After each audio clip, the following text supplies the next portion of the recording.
Hello students, good morning. आज के इस वीडियो में हम पढ़ेंगे कक्षा 4 राजस्थान के बच्चों के लिए हिंदी का चौथा अध्याय पेड़। ये एक छोटी सी कविता है, बहुत सुंदर कविता है। इसे आप मेरे साथ साथ बोल सकते हैं और यदि आप इसको 2-3 बार बोलेंगे तो आपको याद भी हो जाएगी। आप अपनी कक्षा में भी सुना सकते हैं इसको। तो चलिए शुरू करते हैं। शुरू करने से पहले आपसे रिक्वेस्ट है कि आप चैनल को सब्सक्राइब जरूर कर लें, वीडियो को लाइक करें, अपने दोस्तों के साथ शेयर करें। चलिए शुरू करते हैं। धरती के श्रृंगार पेड़ हैं, जीवन के आधार पेड़ हैं। पेड़ हमें छाया देते हैं, स्वयं शीत गर्मी सहते हैं। बिना मुकुट के राजा हैं ये, कितने मनमोहक लगते हैं। जंगल के परिवार पेड़ हैं, पंछी के घर बार पेड़ हैं। जहाँ पेड़ है शीतलता है, शीतलता से मेघ बरसते। सूखी धरती हरियाती है, ताल तलैया सारे बढ़ते। धरती के उपहार पेड़ है, खुशहाली के द्वार पेड़ हैं। स्वस्थ बनाते श्रम हर लेते, हमें फूल फल मेवे देते। करते हैं संपन्न सभी को, पर न किसी से कुछ भी लेते।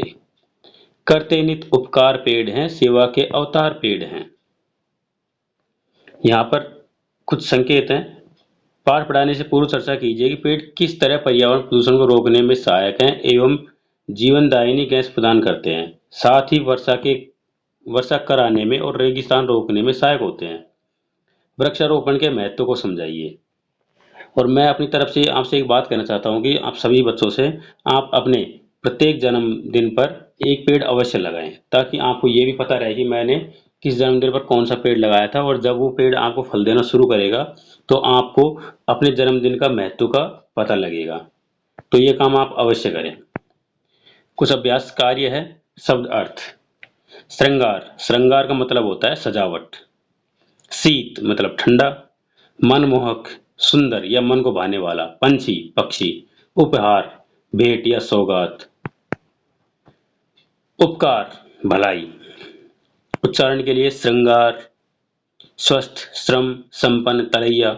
सोचे और बताएं। धरती का श्रृंगार किसे बताया गया है? तो इसका उत्तर है पेड़ों को। पेड़ को कैसा राजा बताया गया है? पेड़ों को बिना मुकुट का राजा बताया गया है। पेड़ों को किसका अवतार माना गया है? तो इसका उत्तर देखिए यहां पर मिलेगा आपको। सेवा के अवतार पेड़ हैं। सेवा मतलब जब हम बिना किसी लोभ लालच के किसी के लिए कोई कार्य करते हैं तो उसे सेवा कहते हैं। तो सेवा के अवतार पेड़ है। इसका मतलब पेड़ पौधे बिना किसी लालच के हमें अपने फल फूल मेवे, ठंडी छाया, लकड़ी आदि सब हमें देते हैं। इसका मतलब पेड़ सेवा के अवतार हैं। लिखें। कविता की जो पंक्ति है पूरी कीजिए। ये आप देखकर ही पूरी कर सकते हैं। पेड़ हमें छाया देते हैं। इसके आगे की लाइन आप यहां पर देखें, देखो, पेड़ हमें छाया देते हैं, स्वयं शीत गर्मी सहते हैं। यहां से देखिए, स्वयं शीत गर्मी सहते हैं। बिना मुकुट के राजा हैं, कितने मनमोहक लगते हैं। तो इन्हें आप देखकर ही पूरा कर सकते हैं और यदि आप 2-3 बार बोलेंगे तो आपको ये याद भी हो जाएगी। चलो आगे छोटे छोटे प्रश्न हैं जिनके 4 उत्तर दिए हुए हैं।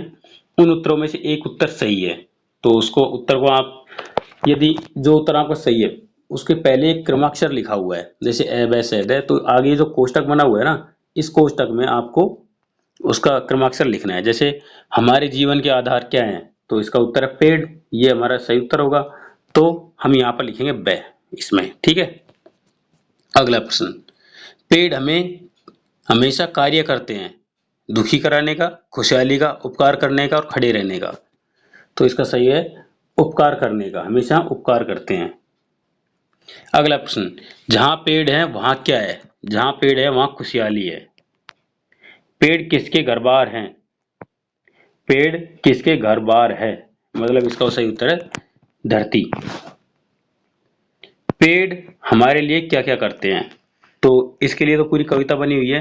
पेड़ हमें फल फूल, ठंडी छाया, लकड़ी और बरसात कराने में सहायक होते हैं और हमें प्राणवायु मतलब ऑक्सीजन भी देते हैं, ठीक है।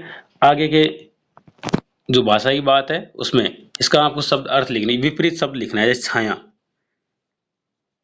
विपरीत अर्थ वाले शब्द लिखें। छाया का क्या होता है? धूप। ऊपर का नीचे, राजा का रानी, छोटा का बड़ा, सूखी गीली, पक्का कच्चा, भरा खाली, अंदर, बाहर, दूर, पास, उजाला, अंधेरा। तो इस तरह से विपरीत शब्द हैं। आगे चर्चा करने वाली बात है, ये आप चाहे तो आप अपनी कॉपी में लिख सकते हैं, वैसे नीचे जो दे रखा है यह भी करें। तुम्हें पेड़ कैसे लगते हैं और क्यों, ये आप अपने मन से अपने विचार लिख सकते हैं। अभी बरसात के दिन चल रहे हैं तो आप पेड़ जरूर लगाएं। पेड़ हमेशा अच्छे ही लगते हैं, क्योंकि पेड़ हमें फल फूल, ठंडी छाया और ऑक्सीजन, लकड़ियां आदि सब देते हैं। और हमारे घरों में जो फर्नीचर होता है वो भी पेड़ों की वजह से ही बनता है, तो हमें अच्छे लगते हैं। अगर पेड़ नहीं होते तो क्या होता? यदि पेड़ नहीं होते तो हमें सबसे पहले तो ऑक्सीजन की कमी की वजह से धरती पर से जीवन समाप्त हो जाता। तीसरा, पेड़ की छाया कब अच्छी लगती है? गर्मी के मौसम में, जब बहुत ज्यादा धूप होती है, गर्मी होती है, तो उससे बचने के लिए हम पेड़ों की शरण लेते हैं और गर्मी के मौसम में हमें छाया अच्छी लगती है। आपके आसपास पाए जाने वाले पेड़ों के नाम मेरा संकलन में लिखिए। मतलब आपके आसपास कौन कौन से पेड़ हैं उनके आप नाम लिख सकते हैं, जैसे नीम, पीपल, बरगद, आम, केला, सेब, नींबू, संतरा, इस तरह से आप लिख सकते हो। जीवन का आधार पेड़ है, धरती का श्रृंगार पेड़ है। ये जो लाइन लिखी हुई है इसे आप अपने स्कूल की दीवारों पर भी लिख सकते हो। जब आपके स्कूलों में पेंटिंग का कार्य होता है तो इसको आप जरूर लिखवाएं। इस प्रकार से हमारा यह अध्याय समाप्त होता है। आपको कैसा लगा कमेंट करके जरूर बताएं। वीडियो को लाइक करें, अपने दोस्तों के साथ शेयर करें। चलिए मिलते हैं अगले वीडियो के साथ में। धन्यवाद।